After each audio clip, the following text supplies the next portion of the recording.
पश्चिम बंगालमध्ये भाजपच्या ऐतिहासिक विजयाची 4 प्रमुख कारणे.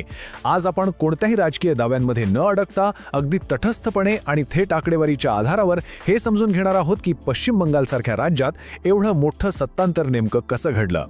तर थेट मुद्द्यावर येऊया. पश्चिम बंगाल विधानसभेच्या एकूण 294 जागा आहेत आणि बहुमताचा आकडा आहे 148. पण प्रत्यक्ष निकाल काय लागला?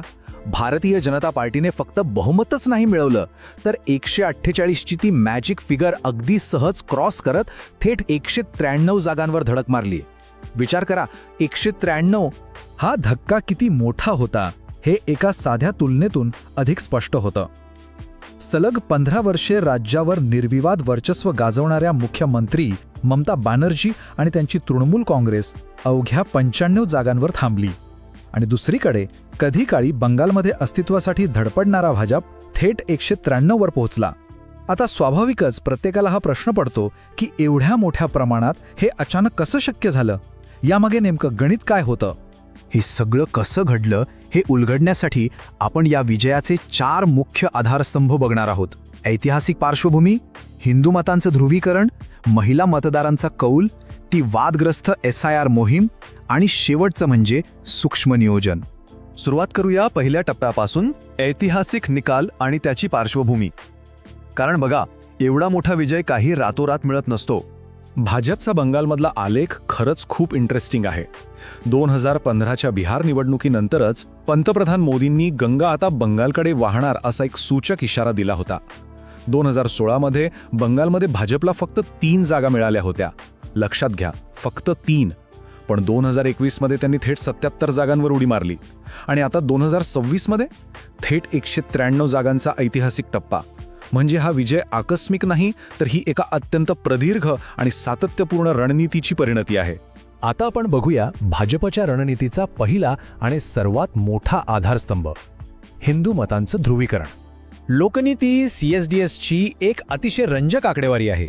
2016मध्ये भाजपाला बंगालमध्ये फक्त 12% हिंदू मते मिळाली होती.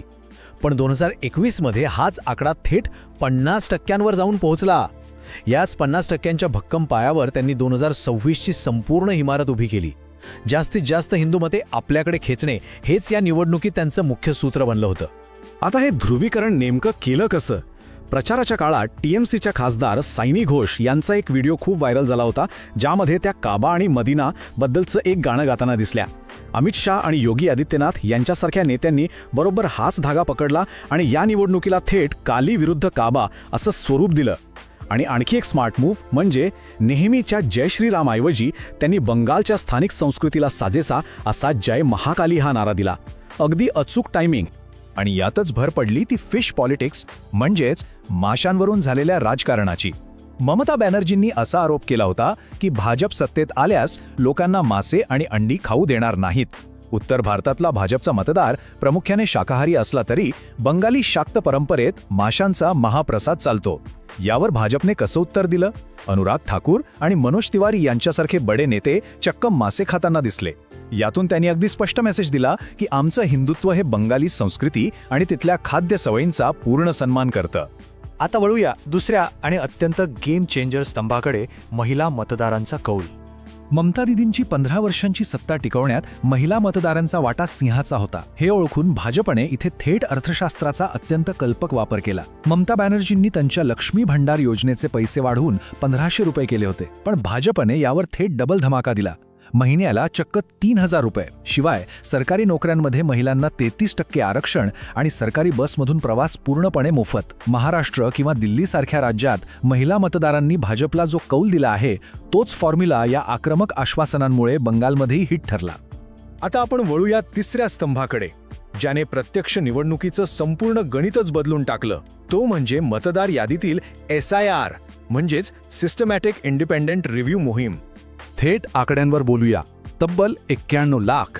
होय, निवडणुकीपूर्वी राबवण्यात आलेल्या ह्या मोहिमेअंतर्गत राज्यातील तब्बल 91 लाख मतदारांची नावे मतदार यादीतून वगळण्यात आली. हे प्रमाण एकूण मतदारांच्या जवळपास 12% आहे. आता हे किती क्रिटिकल आहे ते बघा. 2021च्या निवडणुकीत जवळपास 140 मतदारसंघ असे होते जिथे विजयाचं अंतर फक्त 1000 ते 5000 मतांचे होते. त्यामुळे एवढ्या मोठ्या प्रमाणावर नावे वगळली गेल्यावर निकालांवर किती भयंकर परिणाम होणार हे निश्चितच होतं.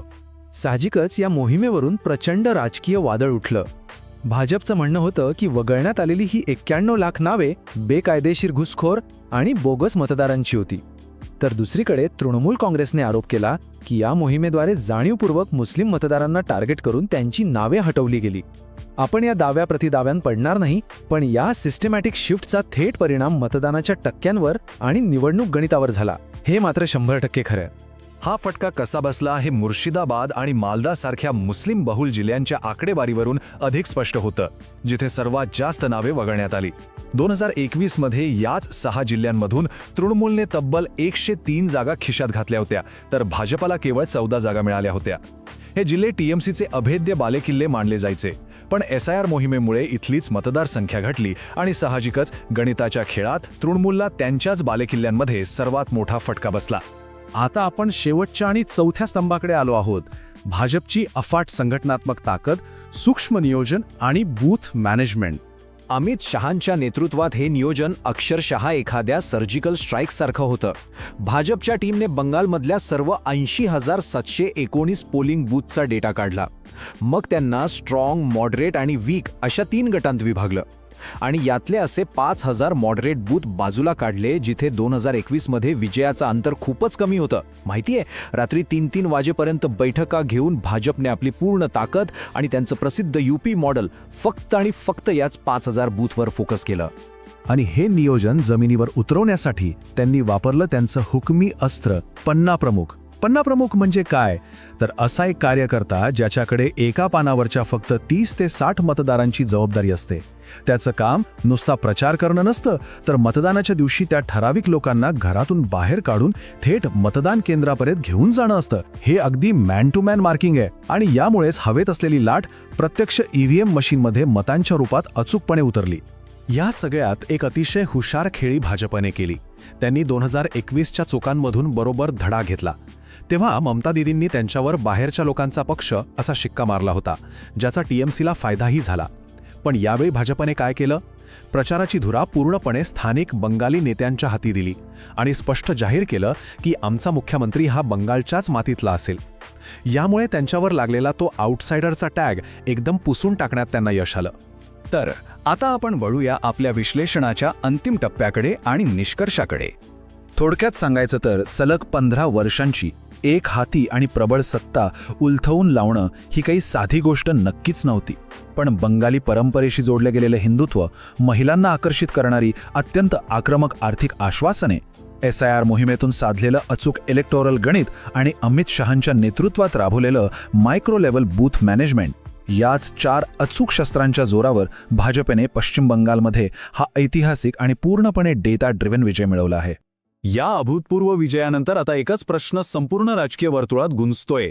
बंगालच्या या मातीतून निवडलेला भाजपचा पहिला मुख्यमंत्री नेमका कोण असेल? कारण या एका प्रश्नावरच बंगालच्याच नव्हे तर देशाच्या भविष्यातील राजकारणाची नवी दिशा ठरणार आहे. आजच्या या विश्लेषणात आपण इथेच थांबूया. ही सगळी आकडेवारी आणि रणनीती तुम्हाला कशी वाटली याचा नक्की विचार करा. पुन्हा भेटूया अशाच एका रंजक आणि अभ्यासपूर्ण विश्लेषणासोबत. धन्यवाद. अशाच नवनवीन अपडेट्ससाठी आणि माहितीसाठी आत्ताच आपल्या योजना फॅक्टर यूट्यूब चॅनलला सबस्क्राईब करायला विसरू नका. चला तर मित्रांनो, भेटूयात नवीन माहितीसह नवीन अपडेटमध्ये. धन्यवाद.